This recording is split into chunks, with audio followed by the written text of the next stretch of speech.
The following presentation is a gift from the team at Streamline Publishing, publishers of Fine Art Connoisseur, Plein Air Magazine, and weekly newsletters Fine Art Today, Realism Today, Plein Air Today, and American Watercolor, and events, the Plein Air Convention and the Figurative Art Convention. We offer over 400 different art instruction tutorials and ultra high-quality video by the world's leading artists.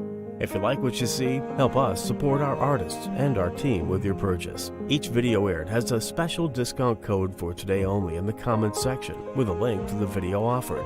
And to see everything we do, or if you want to receive notice of new releases, new products, and new events for artists, simply click the other link, which says, see everything we do.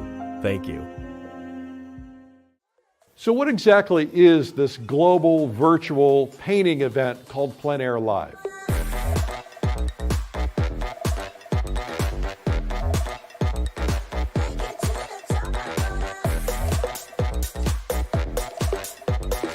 Well, first, it's kind of like our Plein Air convention. It's people like you who are interested in growth, working on themselves and on their painting and how you show up in the world.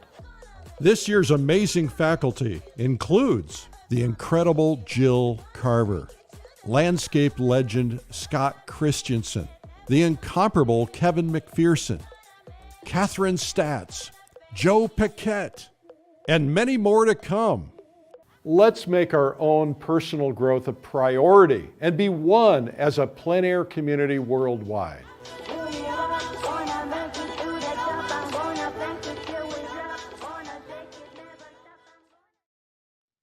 Hi, I'm Eric Rhodes, publisher of Fine Art Connoisseur and Plein Air magazines. We are giving you videos so that you can learn and grow and enjoy and take advantage of this special time. Today we have Bryan Mark Taylor on how to paint cityscapes. Hi, I'm Bryan Mark Taylor, and we are going to be doing a painting here in San Francisco, a cityscape.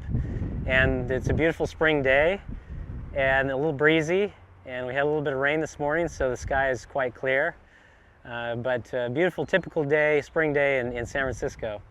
I'm going to start by talking a little bit about my process and how I tackle a scene like this. A cityscape is very complex, and I see a lot of students being very intimidated by this subject. But today I want to talk about some of the things that you can do to make it a lot easier for you, to hopefully give you access to some beautiful subjects that are out there. Okay, right now I'm going to first talk about the palette and some of the colors that I like to use. First thing is, I use a titanium white, and I use Winsor Newton. I like it because it has a certain stiffness to it. Every titanium white has a little bit different viscosity, and so for me the Winsor Newton is just the right amount of stiffness. The other colors are Cad Lemon and Cad Yellow Light. And you may not be able to distinguish these on the camera, but the Cad Lemon leans a little bit towards the green. The Cad Yellow Light leans a little bit more towards the red spectrum. Then we have a Yellow Ochre, Vermilion, and this Vermilion, I use the Rembrandt is the brand. And the reason why I use Rembrandt is it has a certain transparency to it, which I like, and also spins really well towards the violet colors and also towards the oranges. And so it's a nice transition color, and that's why I kind of have it there in the middle. I have a Cad Red Light, and I use that on occasion for tail lights and certain little bits of color, intense red, and also to modify some greens. I use the burnt sienna, and just burnt sienna from either Utrecht or Rembrandt. And then I use alizarin permanent, Winsor Newton. Dioxazine violet, I like the Gamblin version. I have a ultramarine blue, and I like the Winsor Newton there. And this is a cerulean blue. I use the hue. So what that means is it really doesn't have any cerulean in it, but it does have some phthalo, which adds a certain coolness and intensity to that color when I really need to kind of pop some of the cool notes in a painting, like a reflection on the top of a car or something like that. So the way I've arranged the palette is, I go from warm to cool, but mainly from the atmosphere in the landscape has more yellow in it as it's closer to the viewer, and then it goes towards more of the reds, violets, and then finally to the blues. So the yellows kind of drop out, and at a certain distance, the reds will then drop out, and all you'll have left is the blue.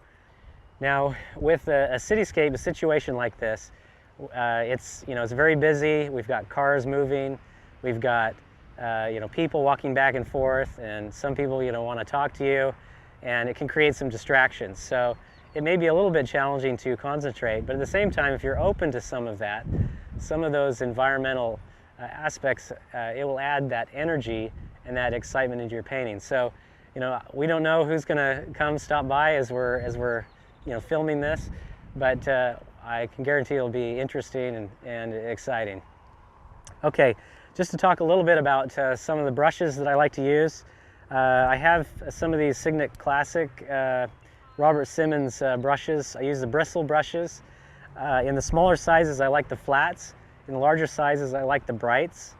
And the reason why I like the brights in the larger size, because it maintains more of the squareness of the shape, and there's also less brush to clean. So there's a practical purpose and also an aesthetic purpose to it. I also use a couple of different palette knives. One that's about 1 inch to 1.5 inches, and then I use a shorter one as well. And I'll use those to modify paint strokes, and I'll also use it to lay down certain highlights. I also like to use some of these synthetic brushes.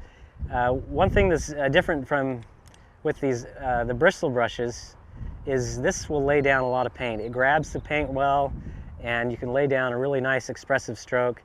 With the synthetics, you can have a little bit more precision and control. So some of these edges on the buildings are a little bit sharp, and in order to achieve that, I use some of these synthetics to do that. Now I have a number of different synthetic brushes, as well as bristle brushes from various brands, and that just helps create some extra variety in the mark making. So those are the brushes that I use. One thing that I don't do is I don't use turpentine.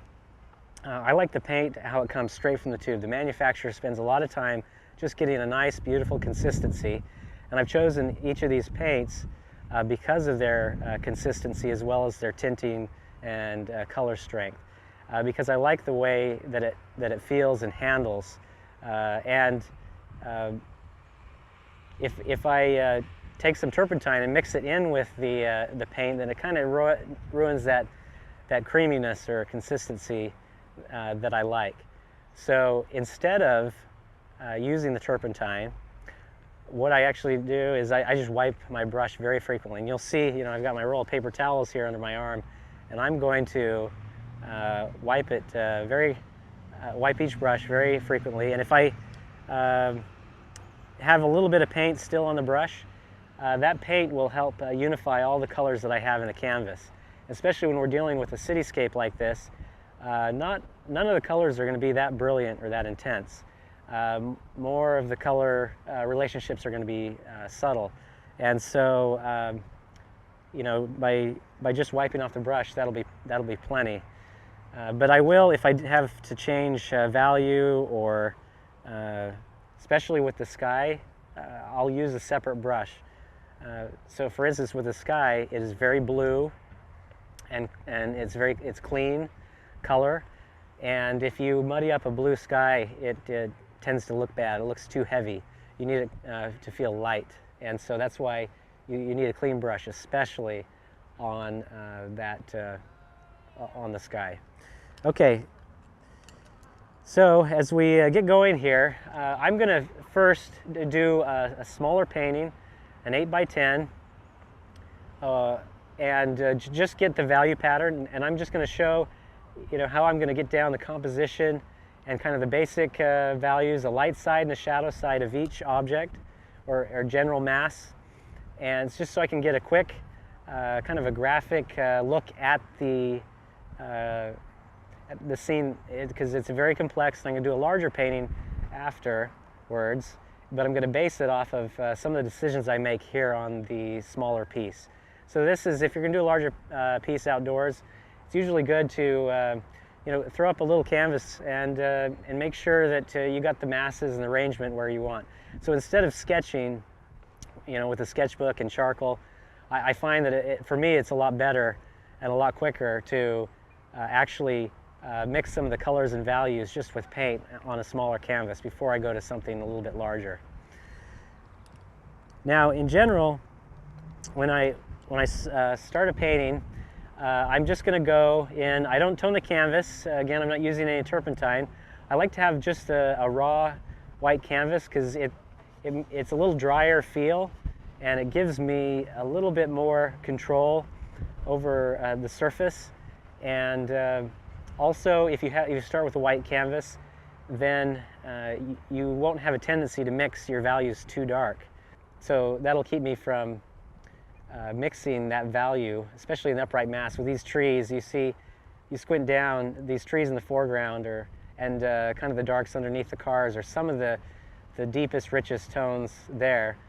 And if I make that value too dark, then when I bring it indoors, the whole painting will be a little too dark. So I want to kind of key it in correctly at the first, and kind of white canvas actually helps you to do that.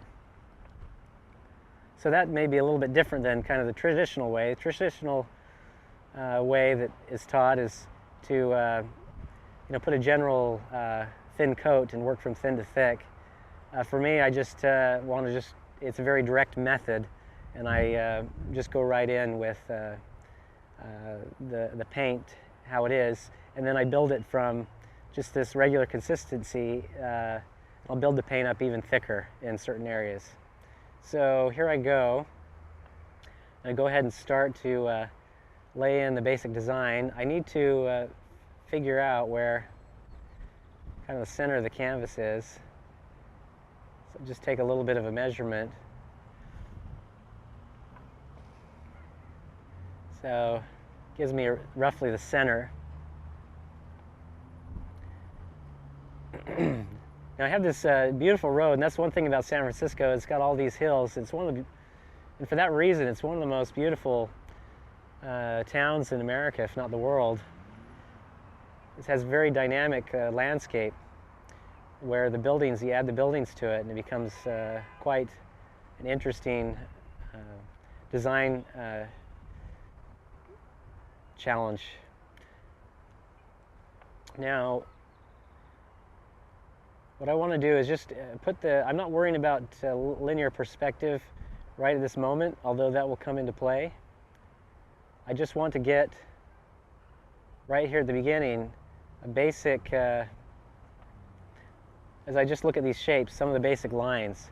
Now you can see I'm not trying to make the lines too static. I'm not using a ruler or anything like that. I want to emphasize the organic quality here in the city. It's not like it's a planned suburban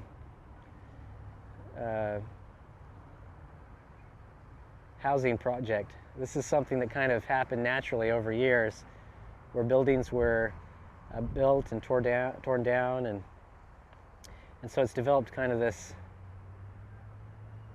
organic quality. And that's what gives it its charm. I think that's why also we enjoy places in Europe where, over centuries, houses have been built and destroyed, and they've some have been preserved for a long time, and they're just very they have a lot of warmth to them, those cities. And here with San Francisco, it has some of those same qualities. That's one of the things that kind of attracts me to scenes like this, is it's very structural, but it's also very organic. So I'm just indicating a few areas here. I'm not being too specific with my line quality, or just keeping it loose so I can move things around. There's no obligation for me to paint every building exactly as I see it. My goal is to capture the essence of the place, the spirit of it, and the quality of the light. If I wanted to just try and copy every single building that's there, it'd just be a very different type of experience in painting. When you're outdoors and you get kind of a feeling of the movement of the cars going back and forth, the people walking up and down, the buildings as they change in the sunlight, I'm interested in suggesting those types of things. Kind of a snapshot of how life really is, not something that is static.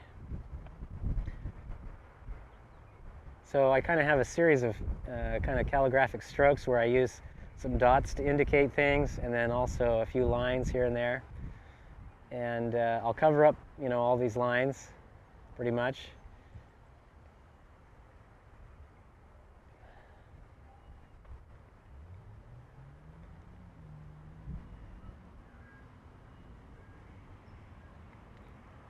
But I just want to indicate a lot of what I'm looking at is proportion.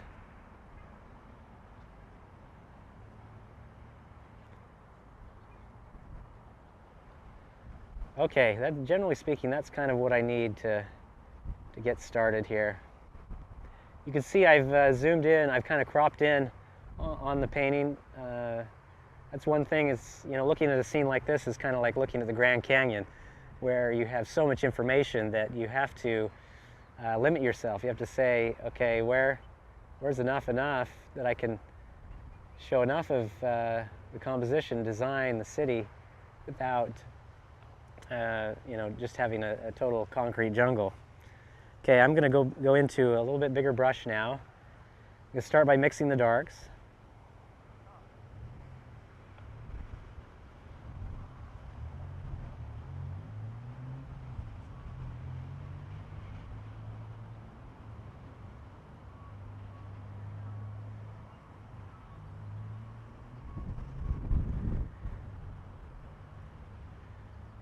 So on a scale of 1 to 10, where 10's the darkest a value scale and 1's the lightest, I'm trying to hit about a number, somewhere around a number 7 or 8 with these initial dark notes with the trees and underneath the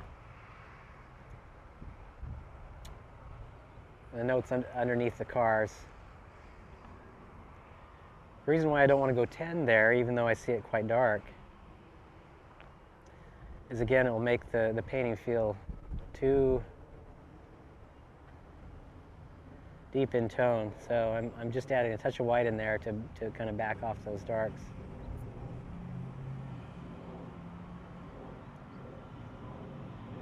It's kind of the dark underneath the car. So this is, I'm working on general dark accent. I tend to work from dark to light. Some people like to work from light to dark. I suggest doing one or the other. Because when you're doing things like trying to suggest atmosphere, you need to have a certain logic to it as you step from warm to cool, from dark to light. If you don't have that logic, it's just not gonna read well.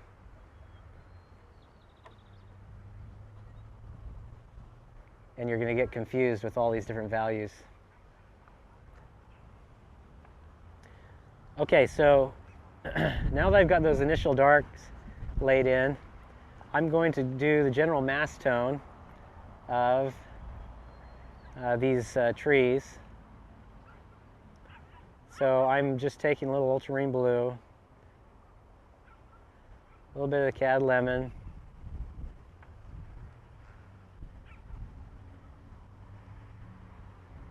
I'm going to modify it just with a touch of red. These trees that are kind of on the sides of the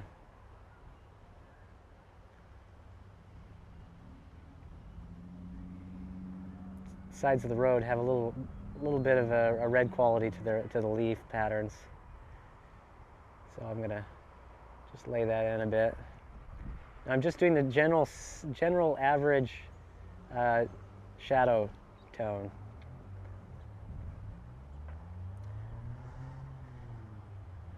So as I go back in space, I've got to cool it just a little bit and lighten it.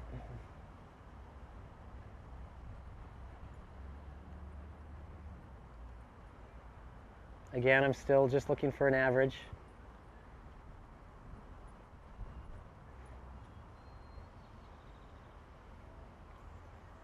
Now those trees at the very top look pretty dark if you just stare at those trees.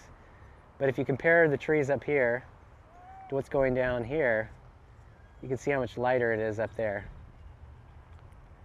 So you really need to set it back.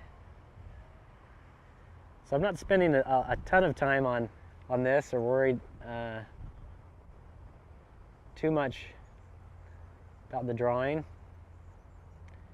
because I'm just looking for the kind of a quick snapshot, quick value pattern.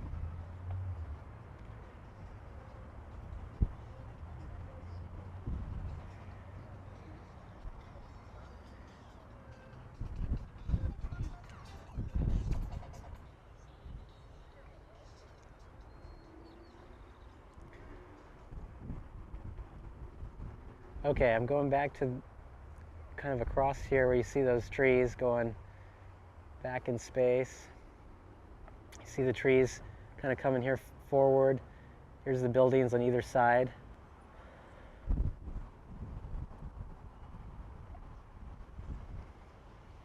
Now I'm going to mix the average value of the shadow side of the buildings. Now some of the buildings are a little bit lighter and some are a little darker.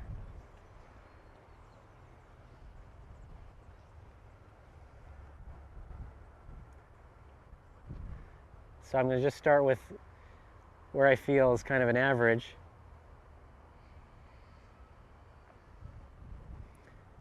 So I'm just taking a blue really and graying it down a bit with an ochre. So it's important, you know, when I put that in, its relationship to the trees here. Again, that I just want a little bit of an average. Now some of the buildings have a little bit warmer appearance. Some have a little bit cooler. So I can just spend a minute and create a little variety. Just modifying that initial gray that I had.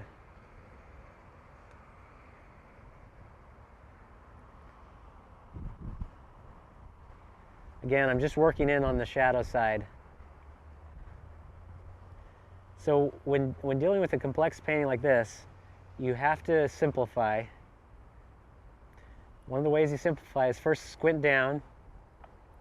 As you squint, you'll just see some of the basic masses, all the windows and light poles and things will disappear. And you're just looking for basic shapes and masses of color, blocks of color. That's one of the key factors in tackling a very complex subject, is squinting down and just getting some of the basic value notes. Now if I had to choose between getting an accurate color or an accurate value, I would much prefer an accurate value, because that will help make the painting read and make the value pattern strong. If the color is a little bit off, you're going to be okay. But if the color is great and your values are off, it's just not going to read well. It's not going to hold together.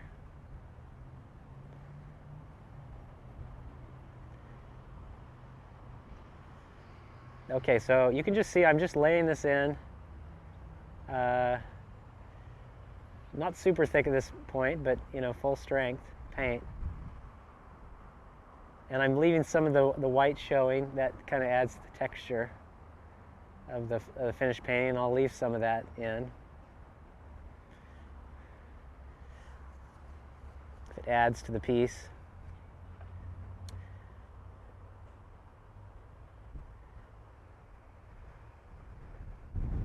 There's also a little bit of foliage kind of hanging in between these buildings, and I'm just going to add just a little bit of that here and there. So in some ways I'm emphasizing the structural quality or the squarishness of the trees, and a little bit more of the organic quality of the buildings. And what that does is it creates a little bit more harmony in your painting when you do that. And one thing, you know, challenge with Cityscape is trying to get all the elements to work together, you know, to harmonize, because you have a lot of different textures to work with.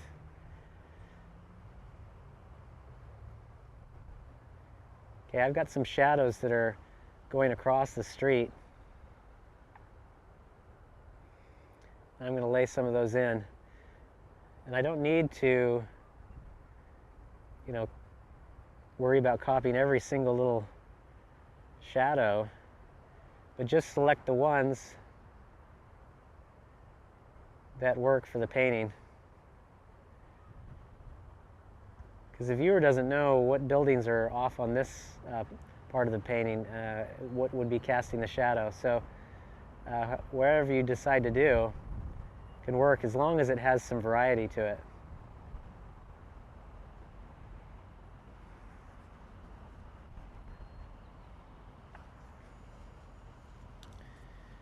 So I'm wiping the brush off frequently.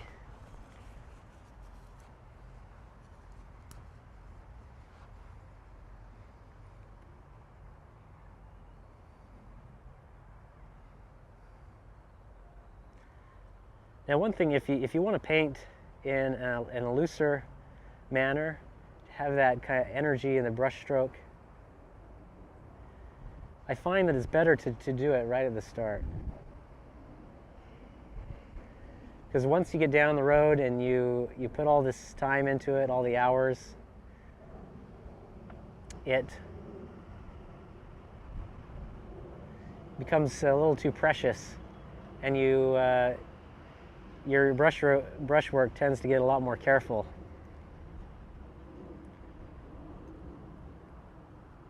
So the time to do it is right at the beginning. Maybe perhaps that's the time when you feel most timid. But it actually is a time where you need to really just put it out there. Now I'm just indicating shadow underneath these cars here, and I'm just not really thinking of them as cars, but just kind of shapes, squarish shapes. Same way you kind of look at a cow grazing in the field. It's just a box with legs. You want to kind of make things into shapes, basic shapes. Even a complex thing like a car. So then you can always chip away at it and add a lot more detail and subtlety. But at the beginning, if you have a solid shape to work with, then it's going to work well, even if you as long as you understand those major planes first. So we've got these shadows again, casting these longer shadows going across the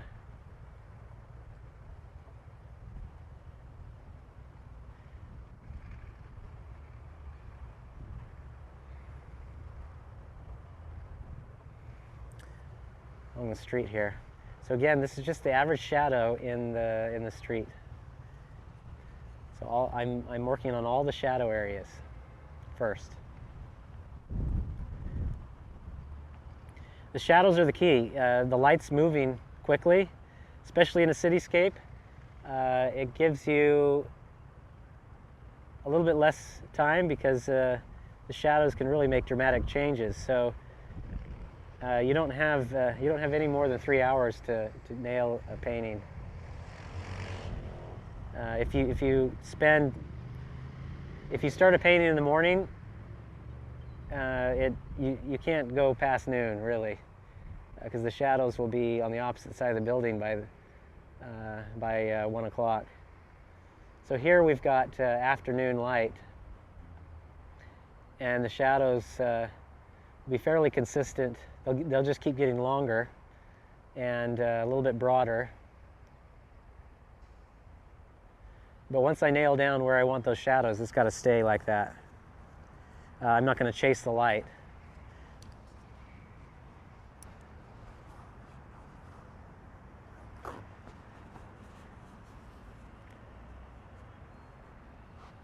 Okay, so now that I've got the shadows blocked in, I'm going to start working on the light side.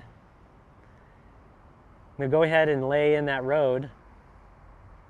Now, if I took a photograph of this, everything's going to look a little bit cooler, and a lot of the violet and orange, subtle orange notes aren't going to be there in my photo reference. That's one of the reasons why you want to get out here and paint from life. Plus all these subtleties, the glow that happens in the shadow sides of these buildings, the reflected light as it bounces off the street into the building itself, it's just not going to show up in the photo.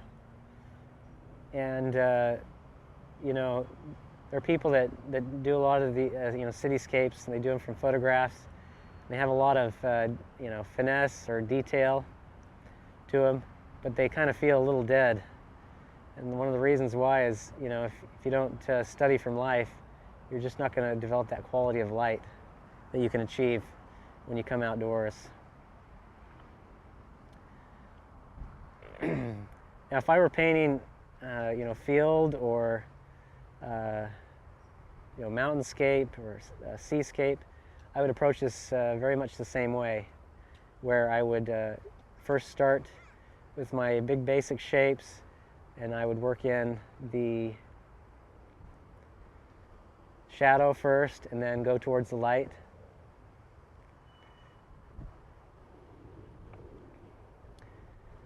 So it's very much the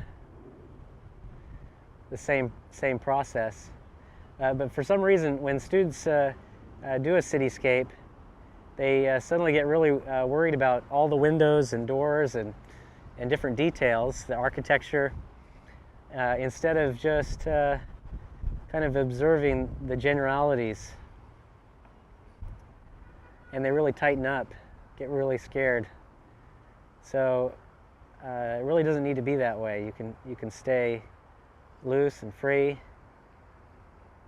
and still suggest all those things, those qualities of the city. So you can see here, I've kind of put in that basic light side of the road. Now I'm going to work on the light side of the buildings. So as the sun, sun's coming from the upper right-hand side and striking these buildings here on the left. This beautiful warm light. So I'm just going to suggest some of that. Add some yellow to that white to give it just a little bit of warmth.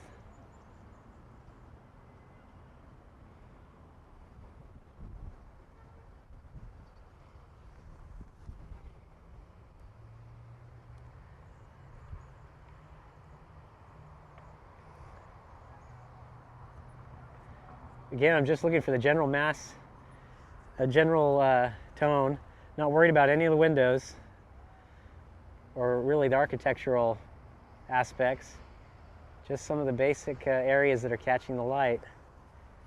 So we're sculpting this thing first.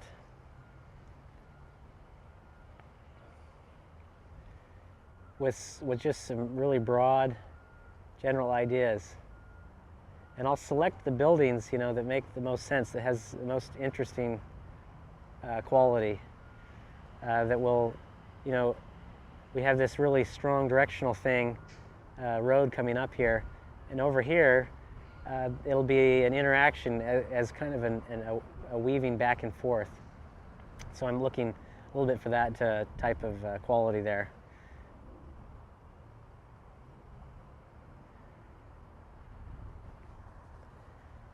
Okay, just getting this in, some of the darks. Again, I'm doing this fast. I don't need to have a finished painting here. This is just to get the major value relationships.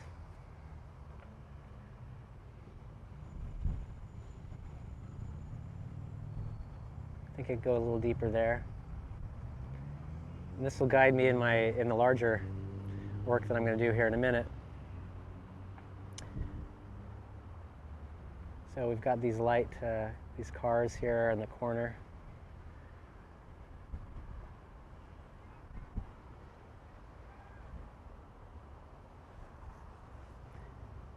You can see down in this section here,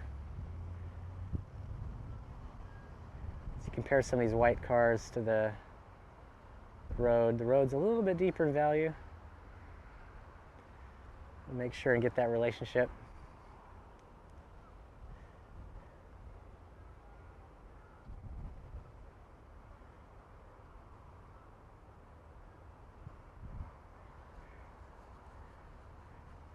Kind of the shadow side of the car as it bends downward. Okay.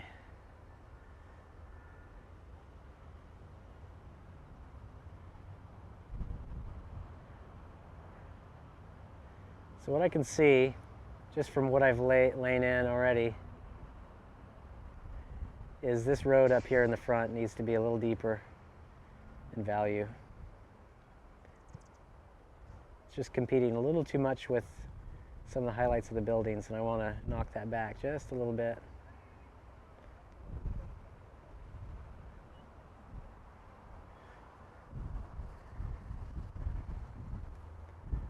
Okay.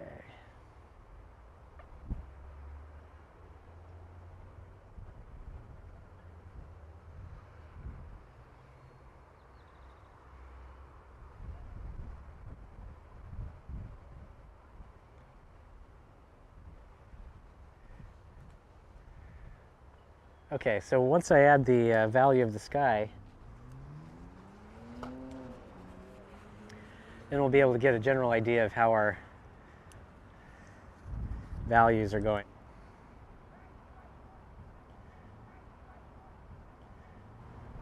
Dipping into the white, just a little bit of cerulean. Again, we've got a nice, pretty crisp blue sky.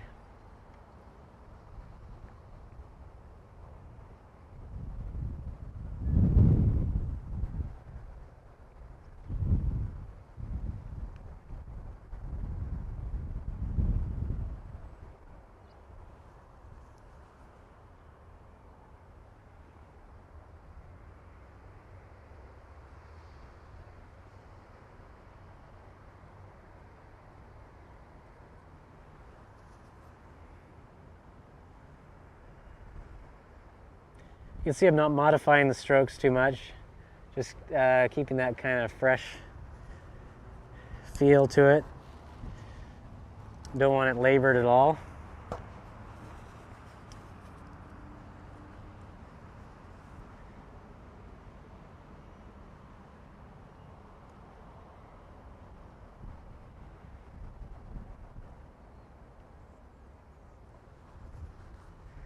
So whenever I have the sky and I'm butting up against some of the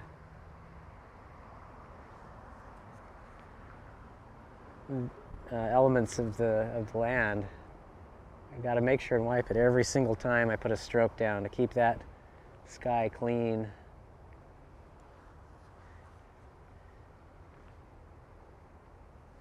Okay. All right, let me go ahead and put the light side of some of the trees.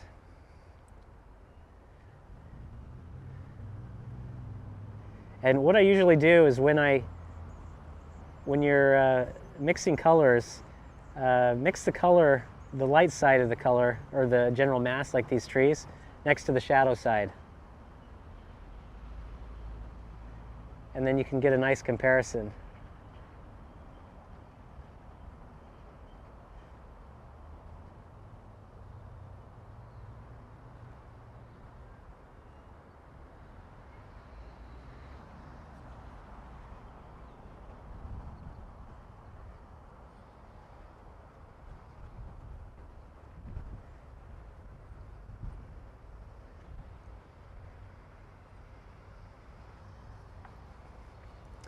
See, just by suggesting, just using two values, but perhaps, making a soft edge on this, on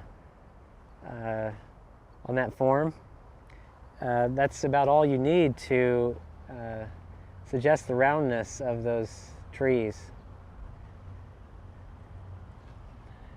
In a situation like this where you have a lot of different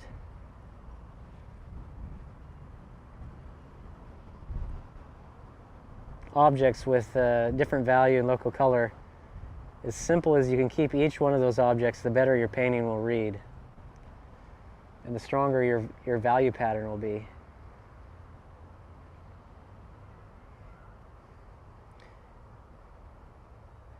So again, the major point to this exercise is the value pattern. And what that means is all the values within, like this object right here, these trees, is you keep those close together.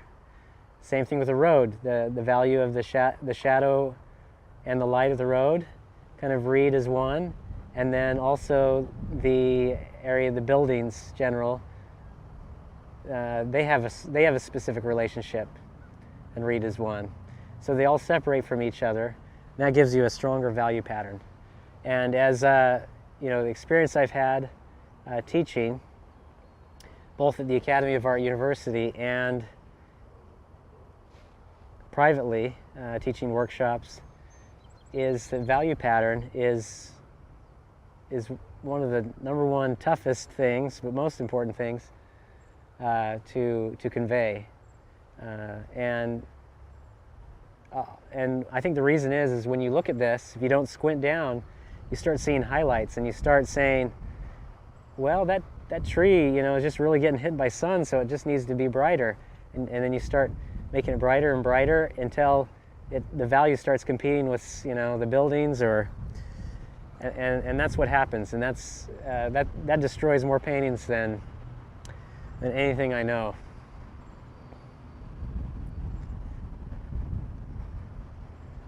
So if there's just one thing that you get out of this exercise of doing, a quick kind of a thumbnail sketch, is it's all about getting the proper relationships, the right value pattern.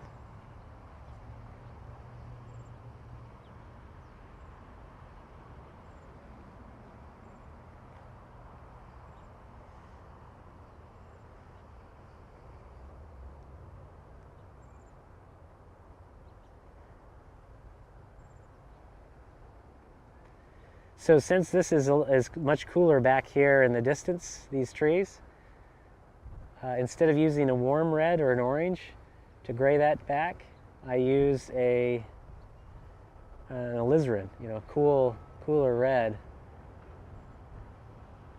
And that'll just help the trees back here stay back in the distance.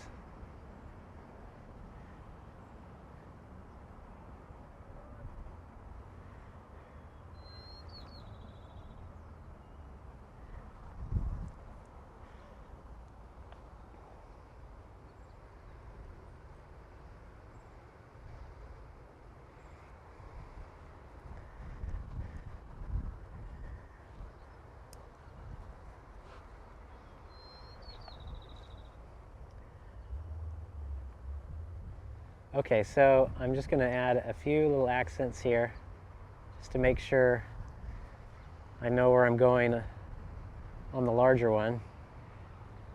Just want to see some of the color relationships and how far I can push it, still make it work.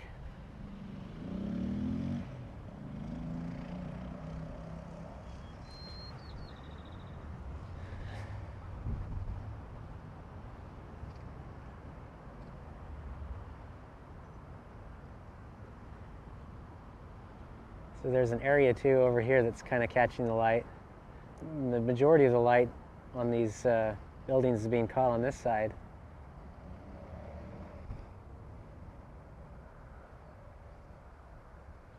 But there is a little bit on this side as well.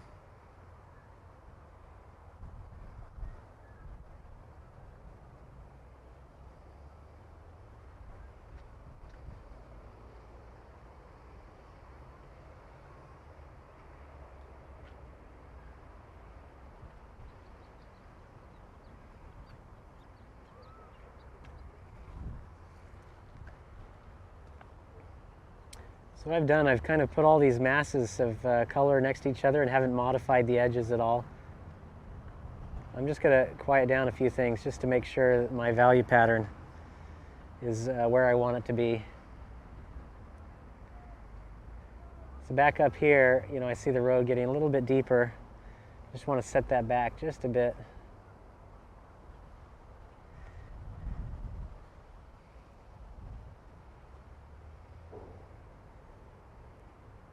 Here in the buildings in the foreground, we get some of this red tile. Just want to indicate a little bit of that.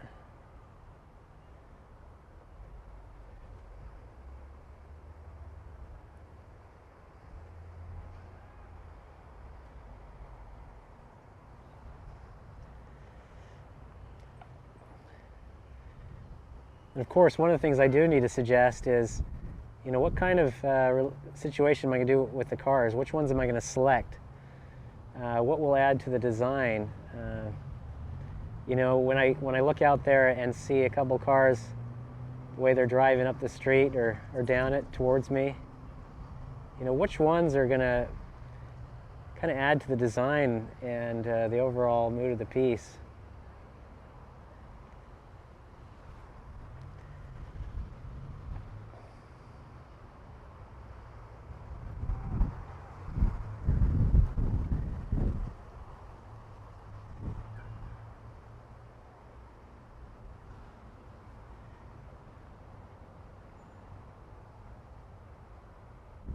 So I'm just looking for ideas right now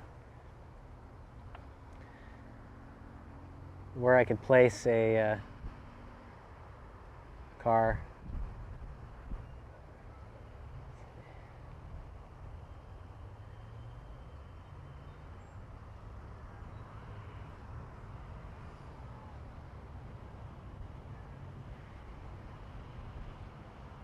Those cars, depending on if they're in the shadow or the light, be reflecting a lot of blue just from the sky on the top of the roof. Let's see it here.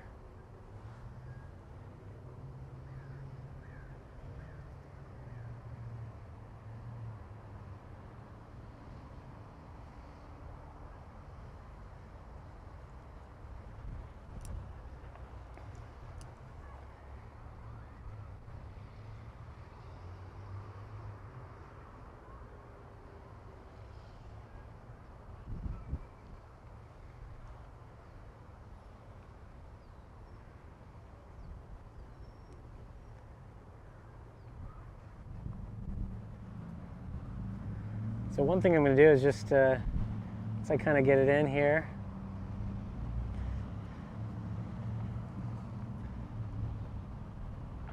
I need to suggest some of the sides of these buildings right on this area. It just needs to be a little bit deeper tone so you feel the side of the building.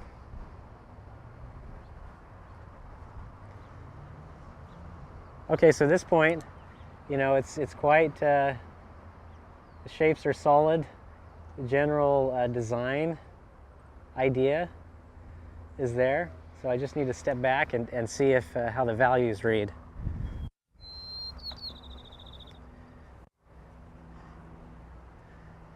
And while you're painting, you know, just stepping back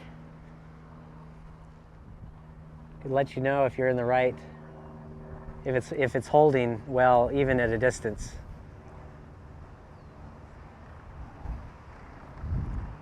So as I step back, I realized that this, the car that I put in here, it'd be better if that was a darker value. because this will kind of anchor the design, and it'll be a little bit darker value against some of these cars over here that are in the light.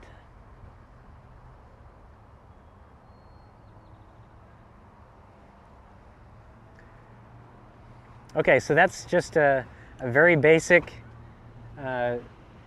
value study. Didn't spend a whole lot of time on it, worrying about finessing it, but at least I have some of the general relationships that I wanted to capture. And so I think now we'll go to the larger painting, using some of the ideas that we were able to discover here in this little piece. Hi, I'm Bryan Mark Taylor, and we are going to be doing a painting here in San Francisco, a cityscape, and it's a beautiful spring day. A cityscape is very complex, and I see a lot of students being very intimidated by this subject. Today I want to talk about some of the things that you can do to make it a lot easier for you, to hopefully give you access to some beautiful subjects that are out there. So I'm just indicating a few areas here. I'm not being too specific with my line quality, or just keeping it loose so I can move things around. There's no obligation for me to paint every building exactly as I see it. My goal is to capture the essence of the place, the spirit of it, and the quality of the light. If I wanted to just try and copy every single building that's there, it'd just be a very different type of experience in painting. When you're outdoors and you get kind of a feeling of the movement of the cars going back and forth, the people walking up and down, the buildings as they change in the sunlight, I'm interested in suggesting those types of things. Kind of a snapshot of how life really is, not something that is static. So what I've done, I've kind of put all these masses of color next to each other and haven't modified the edges at all. I'm just going to quiet down a few things just to make sure that my value pattern is where I want it to be.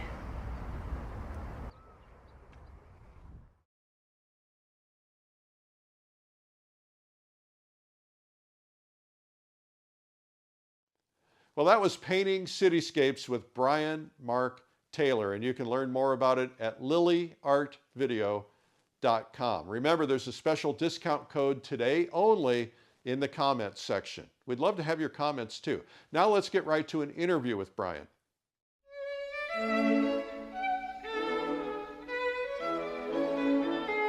Hi, I'm Eric Rhodes, and today we're here with Bryan Mark Taylor. We're going to get into Bryan a little bit and see what we can learn about what makes him tick and why he does what he does. Thanks for doing this, Bryan. Happy to be here.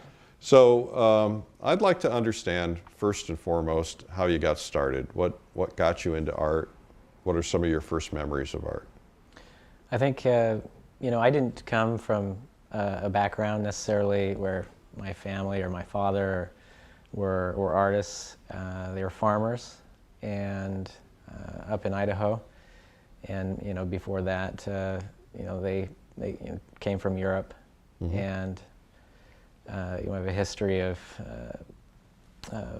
just working the land, and that's what eventually led us, our family in out west, is to find some land that they could call their own, really. For me, what really happened, I kind of was born this way, and my father's a doctor, and he's a very, kind of a scientific mind, but I always had a certain sensitivity to kind of the natural world that was very, just something that I gravitated towards ever since I was a little kid. Mm-hmm. And one thing about that was interesting. My dad would take us up we lived in Utah in the north. We'd go up to Idaho and go on fishing trips. and we would visit my grandparents up there, and I always just loved that. You know, it was a chance to get out of school. My dad would go up there once a month, and I would go whenever I could. And one of those trips, we were driving home from being out in a fishing trip, and he was my dad's really kind of a goal-oriented person, and he was asking me, he's like, you know, if you could be anything you wanted to be, what would you want to be?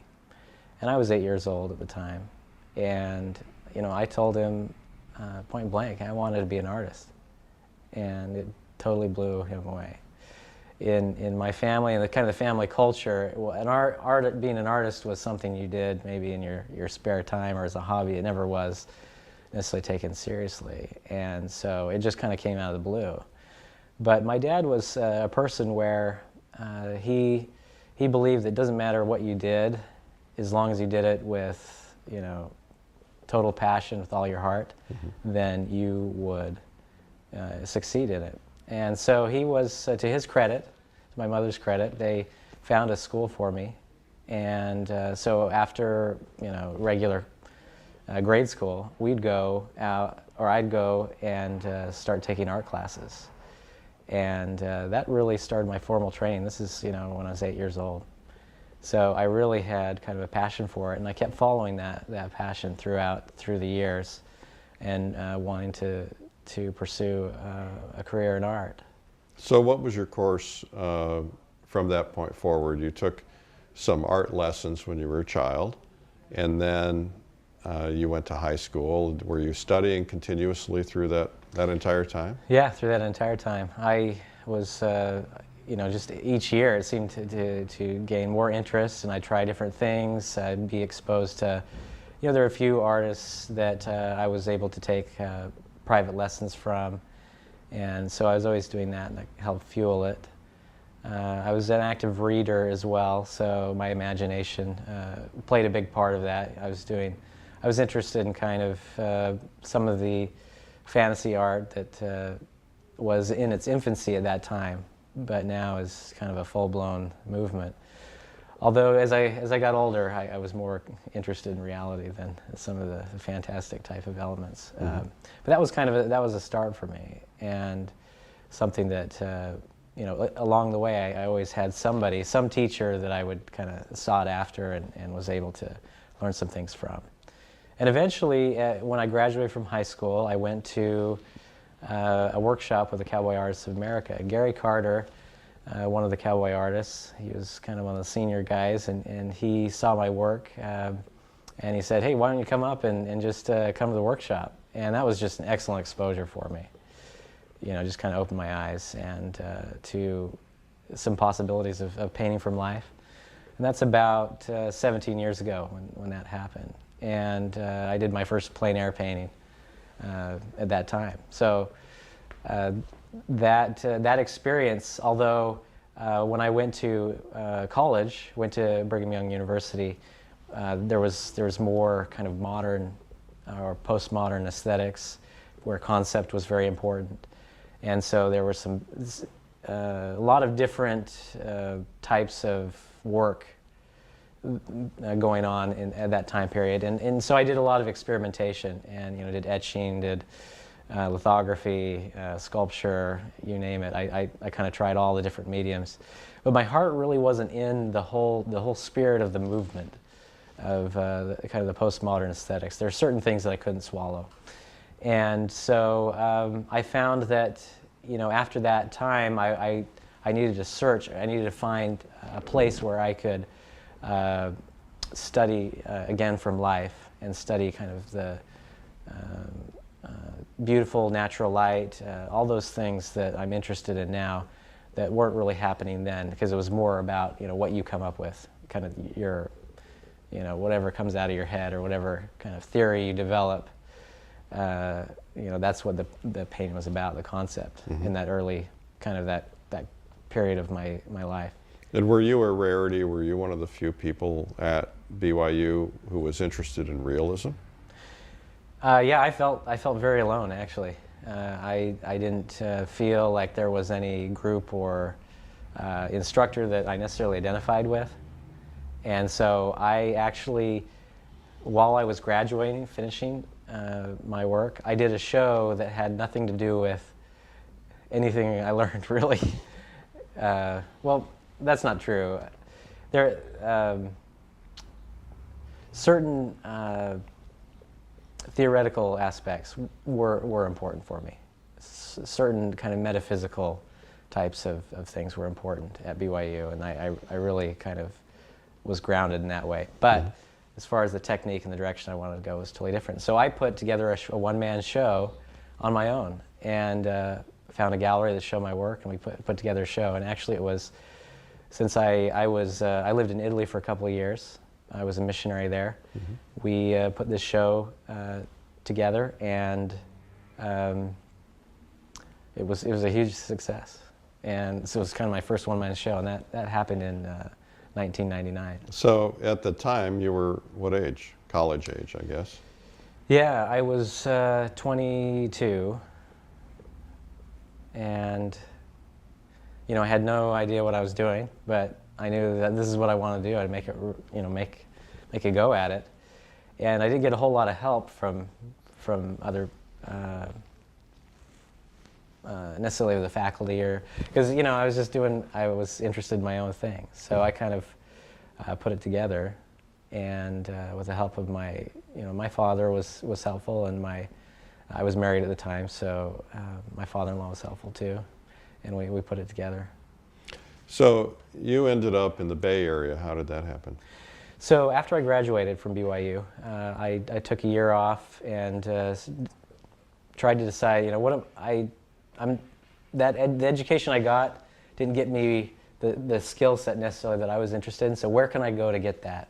And that's where I found the Academy of Art University, and in my search. And I knew I was going to go on a coast, one of the coasts, either East Coast or West Coast. And I think I'm just a little bit more of a West Coast mindset, just type of person I am, lifestyle. And so I found the Academy of Art and saw that they're one of the few universities that actually teaches traditional art. And so when I saw the curriculum talked about, techniques that Sargent, that he used, or techniques that Rembrandt used, that was something very appealing to me. Right. And very difficult to find. Nowadays, it seems like there's ateliers and all kinds of things springing up, workshops and stuff. But for me, where I grew up, it was very hard to find that stuff. Now with the internet, it's a lot easier for young kids to kind of get connected to that. For me, I was just on the edge where it was a little bit more elusive. Right. Well, I think that there are still a lot of people that don't know those things exist. I still encounter people who tell me that they've studied art, or they got their MFA in art at a major university or something, and that they wanted to study something traditional, but they can't find any place to do it. And in spite of the fact that in the last 10 or 12 or 15 years, we've seen a lot of ateliers spring up, we think there's a huge realism movement that's really beginning now in America, and it's encouraging to have a lot of 19-year-olds who are studying and drawing in the traditional academic method. But we still have to spread the word considerably, and we still have to penetrate the institutions which are clinging to these, what they thought were modern techniques, which are now old school techniques. And we have to try and help them understand that things are moving in the direction of realism, and that they need to embrace that, because there are thousands of young people who want to learn those things and don't know how to ask, and they're shamed by their professors for even thinking about it. Exactly, yeah. And that's kind of the experience I went through. And one of the reasons why, because of that initial experience that I had at Cowboy Artists of America, to go up to that workshop and have that experience, I think reaching the young people is really important. So that's why I offer a scholarship to a young artist that is interested in pursuing traditional art. Tell me about so that. Hard.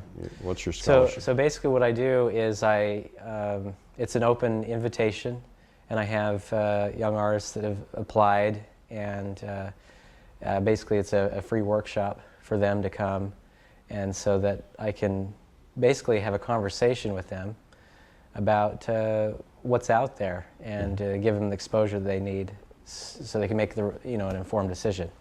Because I don't want them to get experience like I had, where you get 4 years down the road and you don't know if the college you went to was the right choice, because it'll take you down a different path.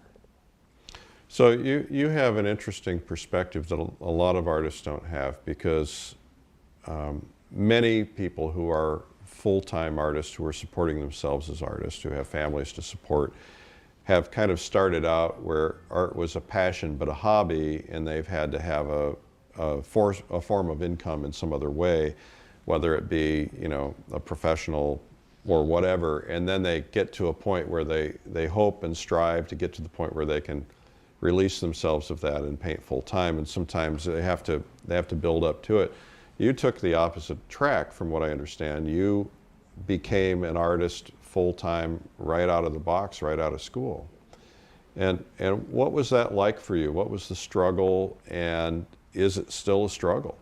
You've got a pretty large family to support. Yeah, well, and more on the way. Yeah, exactly. It is. Yeah, it's certainly a struggle to, because there's a lot of uncertainty, where you have to take that leap of faith, and that's quite a large leap. But and I have to admit, it's very, going through art school is very difficult. It's not easy in any way. But I think that if you're absolutely committed to something, you find a way to make it work. Mm-hmm. And I think on a spiritual or metaphysical level, however you want to see it, I think of it as God. Some people think of it as maybe the universe. But if you really make that decision and show your willingness to press forward, things happen that make it so that you can do it. You became a very talented painter at a very young age. I think you and I first met close to 10 years ago, right. And I was blown away then. And of course, you've grown leaps and bounds since then. You've become a fabulous painter. Well, thank you. What advice for a young person who's trying to learn? Maybe they're watching a video about you. What advice do you have for them in terms of a track that they should take? What are the essentials? You obviously teach. What are the things that are essential to someone who's really trying to get to a higher level as quickly as possible? Well, I think one of the things that needs to be done, the first thing, is throw the TV out the window and any other distractions. Because you have to be willing to, it's a lot of blood, sweat, and tears. And you have to be willing to make some sacrifices to have what you want, which is to be a better painter. And it's really a lot about putting in the time. And if you're willing to put in the time, consistent effort, then you can't help but get better. Is that really true, though? I mean, there are a lot of people who put in the time and sure, they're getting more acquainted with using the materials, they're getting more acquainted with the process, but don't they really need some assistance to get to the next level? Somebody could paint, put in the time for 10 years and not really become that much better of a painter. Well, here's a case in point. So I get to the Academy of Art University, and my first meeting with director Bill Mon, he says, it's just like the welcome. It's not even a class. And the first thing he talks about is a form shadow and a cast shadow. He said form shadow has a soft edge, cast shadow has a sharp edge. And I had never heard that before, even though I went to 4 years of college previous. And so good information is a big key to that, doing the right kind of study.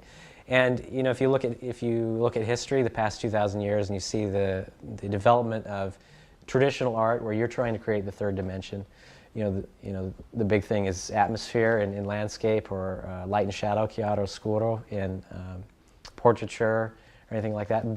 That took years and years to develop.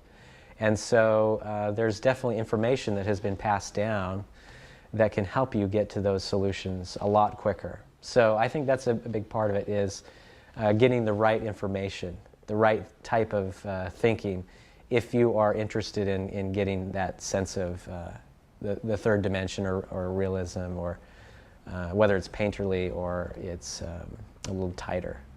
So art education can come in a lot of different forms. Getting that information can come from reading, studying, watching DVDs, going to workshops, going to an academy, going to an atelier. What would you do differently today from the track that you took, or would you do anything differently now that you have the acquired knowledge? You know, I wouldn't, because I think I was grounded in an intellectual and a spiritual way in my kind of early days in college, and then I added the more technical and aspects later. And maybe some people get it in just reverse. For me, having a grounding, the type of grounding that I had, was very influential and helpful, so that I had the strength to continue and kind of pursue it at a young age. And having the support, I would think, is huge. So many families don't think of art as a profession or a career.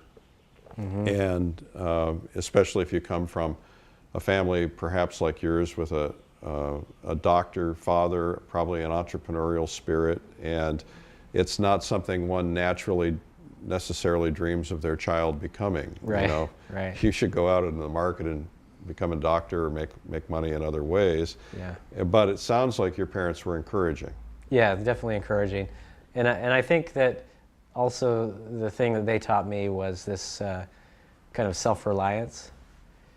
Even though they would have the ability to fund schooling or things like that, they were in a lot of ways hands-off and let me kind of figure things out.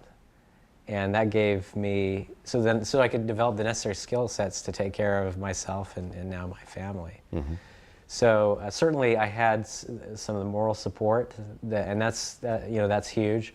But also the example that I had in my family culture was work ethic, and like I've mentioned before, a kind of a spiritual grounding, kind of a trust that things will work out.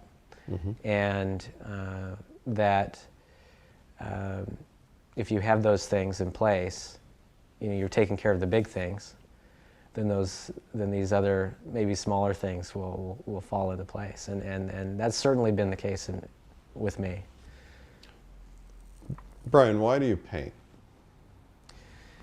So for me, I see painting as, and it could be painting, it could be something else. For some reason, whatever it is about it, the tactile quality of it, the smell of the oils.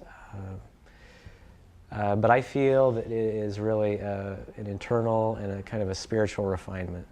So as I refine my craft and all the things that go into making something beautiful, I'm trying to do that within my own life as well. For example, you know, as a kid, I've always been a peacemaker and somebody that has the ability to understand people the way they feel.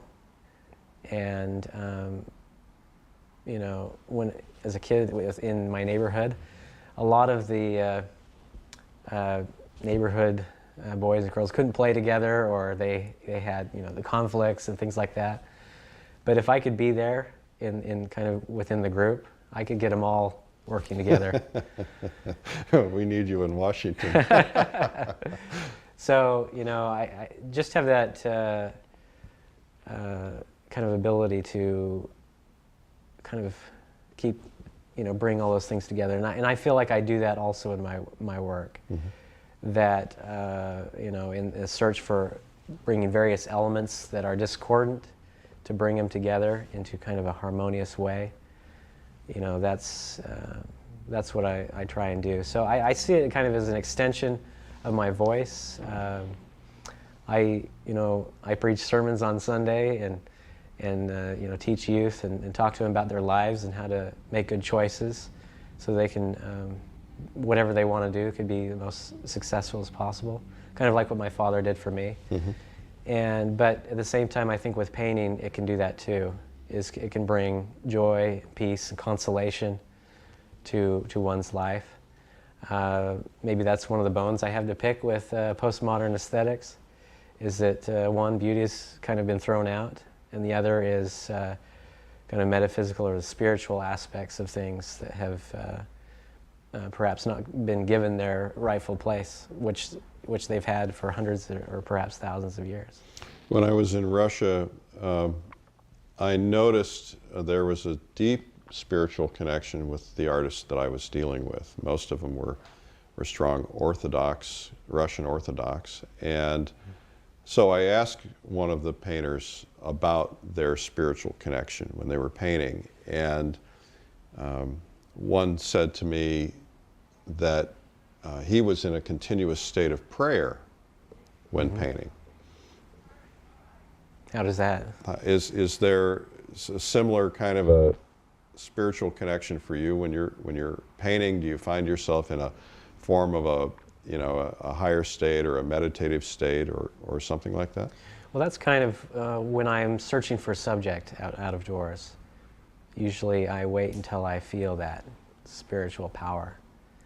And when I feel that, when I see something where this harmony can come together, that's when I start painting. And it certainly is. It's not like it's not a verbal dialogue at all, but it is a very tangible, very real feeling.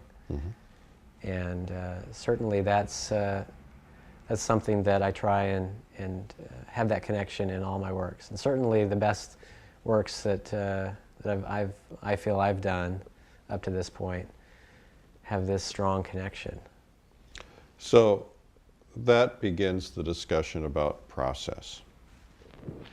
Now, obviously in your demonstrations, you talk process and you'll get into very specifics in those demonstrations. But maybe for the sake of the people viewing this, we can talk process from the standpoint of theory or the way that you would approach something. Obviously, you've just stated that your first approach is to find something that speaks to you and that has meaning to you. And we've all probably started paintings and said, this doesn't speak to me anymore, and just walked away from them. And knowing to do that is part of the process. Knowing when to say, you know what, this isn't working for me. I really don't love it as much as I thought I did, is part of the process. Well, I think there's a certain kind of vitality and energy and a type of force that you feel when you look at a subject. You almost, or at least I see it in paint, and I just need to execute it.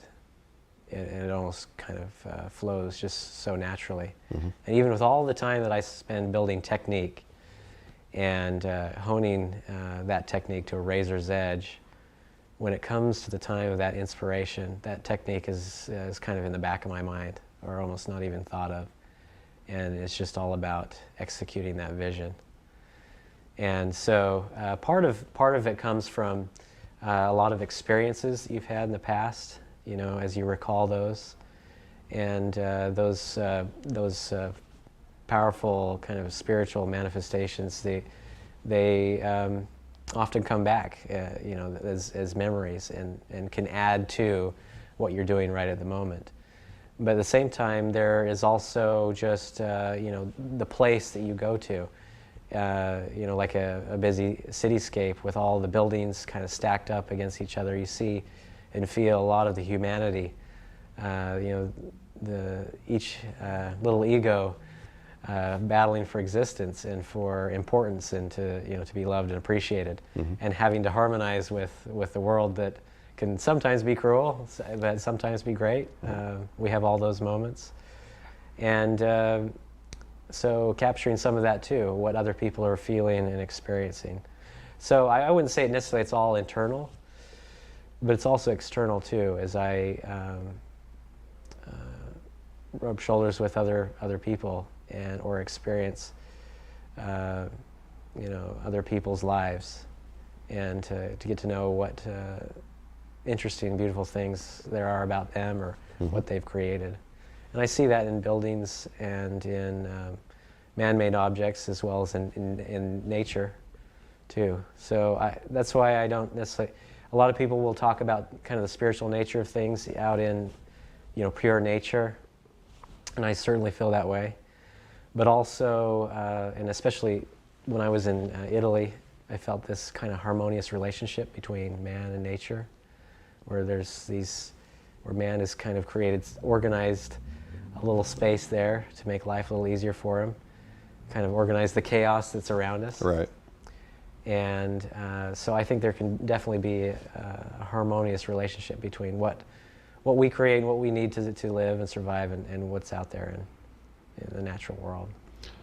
So one of the things that I'm experiencing is I find that I am now graduating to new levels, and that what I liked when I began painting or at different stages of my life as a painter, I can barely stand to even look at any longer.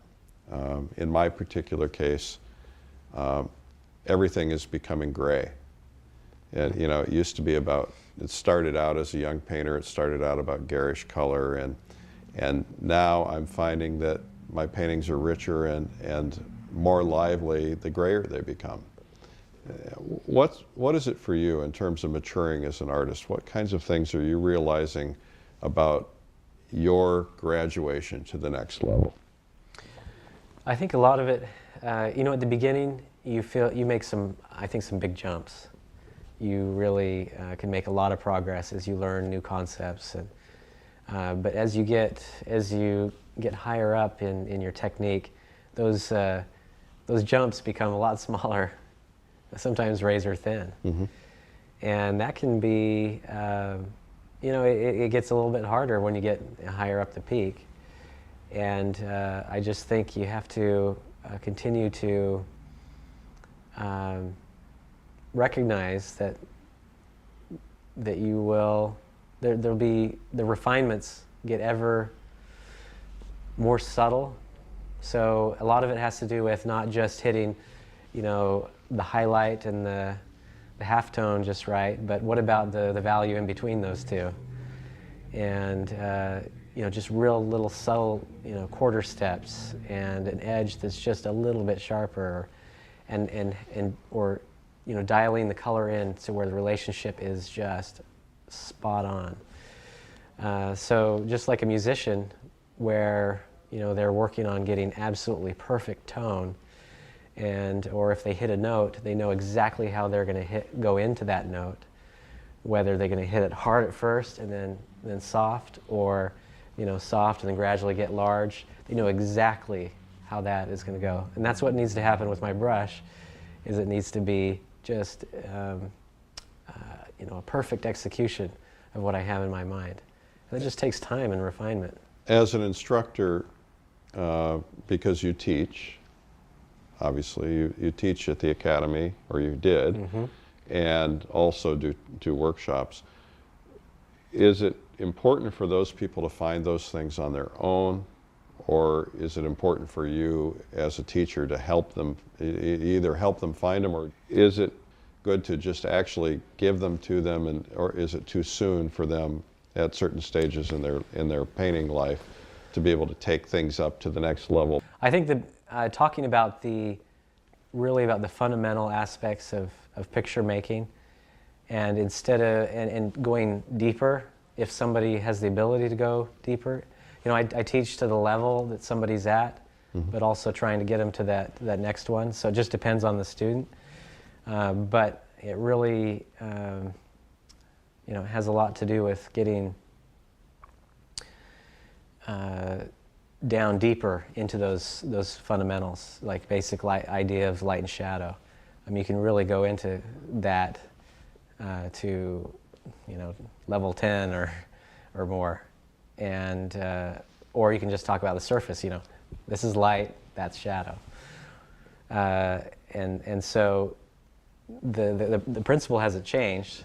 Kind of that fundamental idea of what creates the form, but your understanding of it can greatly be enhanced in their sensitivity of it over time. What I found, again, going back to the Russians, I would keep asking them about tips and tricks and techniques, and they were almost annoyed by my questions about those things, because they said there are none, that you simply paint what you see.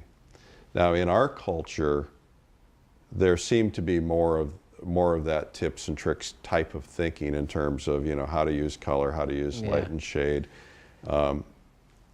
Are you painting what you see, or are you painting what you see and enhancing it by using those tips, tricks, techniques? I think in that type of discussion, I think the most important thing that is taught or could be taught is taste. So, you know, some things, if you do this to an image, it will make it look sweet. If you do this to it, it'll make it look really nasty.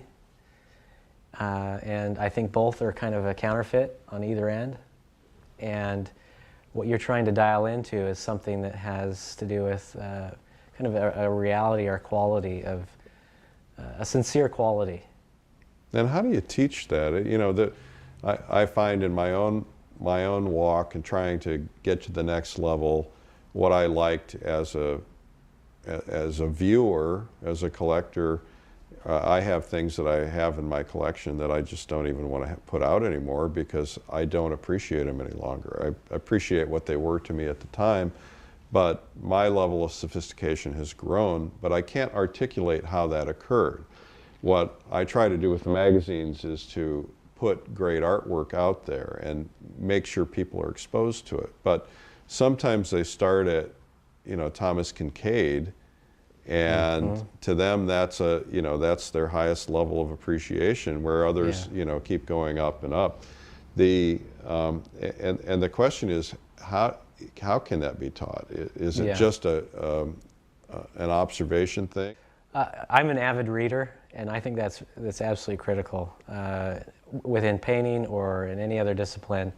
You know, reading great minds in history that we kind of hold up as standards, both in, you know, paintings, but also in literature and in other fields. Studying those people, spending time with them, basically having them around and keeping company with them will definitely elevate your level of thinking. And so I definitely encourage people to really, they need to do a lot of study, reading, and you know, exposing yourself to the classics. I think that is such a huge part of developing taste. Any particular Henschel or Hawthorne, or what? Who do I hold up? Well, I'd start with Michelangelo. Yeah. You know, there was. It's hard to find any artist in history that had kind of a level and depth that he had. So certainly there were kind of a group around him, and some before, even with the Greeks and Egyptians, and before that too. But you know, in traditional classical painting, you know, starting with that and working through the ages with some of the great, you know, kind of the peaks really as you're going across, and studying each one and looking at how they thought, what was important to them. And as you comb through all that, you find certain things that are universal. You know, I'm of the belief that if it was true 2,000 years ago, it's still true now. And if it rings true now, it will a couple thousand years from now. So I'm not necessarily really into one particular artist, but more as I look at the aggregate of great minds. Are there essentials that you would tell your students to read in terms of books about art, or books about technique? Well, I would start with, in the Renaissance, which kind of sparked the Renaissance, was Vitruvius's books, 10 Books on Architecture. It's just a great book. And Vasari's Lives of Artists gives you a little bit of an insight, the artists of that day. And, you can kind of go through the ages. Another one, I think this is a great one if you're interested in traditional painting, Joshua Reynolds' Discourses, where he put forth, kind of nailed down a little bit what the grand manner what really was. And I think in a lot of discourse today, we have advanced certain techniques and things like that, but we've lost some of this, the really deep and pure spiritual, intellectual underpinnings. And that's something that I would hope, and kind of a life purpose that I have, is to elevate that as well. Is some of that deep, clean water needs to be brought out again. And that's where I think art will really be elevated to the level where even, postmodern aesthetics and some of the museums and things that have no interest in showing representational work will really have to say, hey, this is important to humanity. What is it that you have in your head that you have not yet accomplished that you really want to strive for? Well, I would like to be able to create some very large pieces that would go into some sacred spaces. And that's something that I feel like I'm working towards. Another thing that I have an idea that I've been working on is I had some ancestors that crossed the plains from back east all the way over here. They went through some horrendous experiences. And I kind of want to go through maybe just a teensy bit of that experience and kind of paint that whole kind of that journey, that legacy. So you're going to get a cover wagon and go back east? And No, we definitely have a little bit more high tech, but at least so it become a little bit more real to me. Because I've, as we look at our legacy, and also that we're a link in a chain, I would like to pay homage to the people that gave everything so that I could have the opportunities I have. Pick one artist that, if you had an opportunity to sit with and ask a question, who's the artist? What's the question? That's a tough one. That's a tough one. I would have to go back to Michelangelo. There's something about him that is truly, truly profound. And a certain power or spirit about him. It would be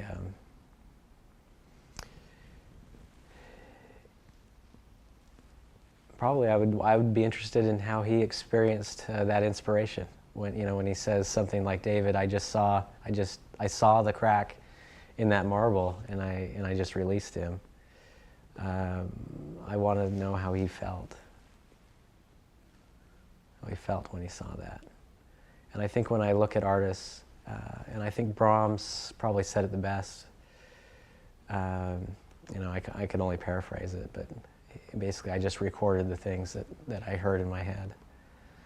And I think that's when you feel that experience with the divine, there's nothing more amazing than that.